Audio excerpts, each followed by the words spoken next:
शेतकरी कर्जमाफीसह विविध प्रश्नी बच्चू कडू आक्रमक। नागपूर रायपूर हैदराबाद समृद्धी महामार्ग बायपासवर प्रहार संघटनेचं चक्काजाम आंदोलन, वाहतूकही ठप्प। शेतकऱ्यांचा सातबारा कोरा होईपर्यंत मागे हटणार नाही, पंजाबच्या धर्तीवर आंदोलन। दुपारी 12 वाजेपर्यंतची वेळ, अन्यथा भारत बंद करणार। नागपुरातून बच्चू कडूंचा सरकारला अल्टिमेटम। बच्चू कडूंनी मागणीपत्र पाठवलं। शेतकऱ्यांच्या मागणीपत्रातील ज्या गोष्टींवर सकारात्मक निर्णय करता येईल तो आम्ही करू, मुख्यमंत्री फडणवीसांचं आश्वासन। बच्चू कडूंनी सांगितलं, आमदारांना कापा, आम्ही सांगतो मंत्र्यांना कापा, कितीही संकट आली तरी आत्महत्या करायची नाही। बच्चू कडूंच्या ट्रॅक्टर मोर्चामध्ये शेतकरी नेते रविकांत तुपकर यांचं वक्तव्य।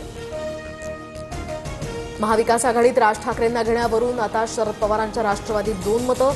ठाकरेंच्या सातत्यानं बदलणाऱ्या भूमिका आणि पक्षाला मिळणाऱ्या उत्तर भारतीय आणि मुस्लिम मतांवर परिणाम होऊ शकतो, कार्यकर्त्यांची भावना, सूत्रांची माहिती।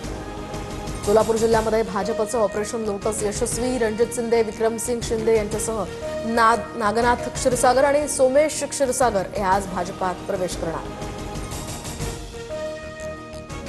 निंबाळकरांच्या 50 कोटींच्या धमकीला भीक घालत नाही, 2 किंवा 3 तारखेला फलटण पोलीस ठाण्यात जाणार। अंधारेंचं आव्हान, तर अंधारेंनी 2 सख्ख्या बहिणींच्या आत्महत्येच्या प्रयत्नाची सुसाईड नोटही दाखवली। फलटणमधील मृत डॉक्टर तरुणीचं चारित्र्य हनन का केलं गेलं, चाकणकर कुणाला वाचव पाहतायत, तटकरेंनी चाकणकरांना आवरावं, सुषमा अंधारेंकडून समाचार। फलटण महिला डॉक्टरचा पोस्टमॉर्टम रिपोर्ट समोर, शरीरावर जखमा नाहीत, मृत्यू गळफास घेतल्यानं झाल्याचा उल्लेख। तर गोपाळ बदने आणि महिला डॉक्टरचे सीडीआरही पोलिसांच्या हाती। मागील निवडणुकांमध्ये चपटी कोंबडी बकरी देऊन निवडणुका जिंकल्या आणि यंदाही हेच करावं लागणार, अजित पवारांचे आमदार प्रकाश सोळंकेंचं वक्तव्य चर्चेत। पक्षाला आणि तुमच्या नावाला धक्का लागेल असं कृत्य करू नका, कार्यालयामधील लावणीच्या व्हायरल व्हिडिओवर अजित पवारांची प्रतिक्रिया। तर चूक करू नका, कायदा हातात न घेता काम करा, अजित पवारांच्या सूचना।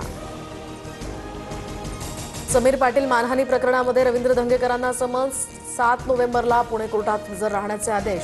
तर या प्रकरणासंदर्भात जे काही सांगायचंय ते कोर्टात पुढच्या तारखेला सांगेल, धंगेकरांची प्रतिक्रिया।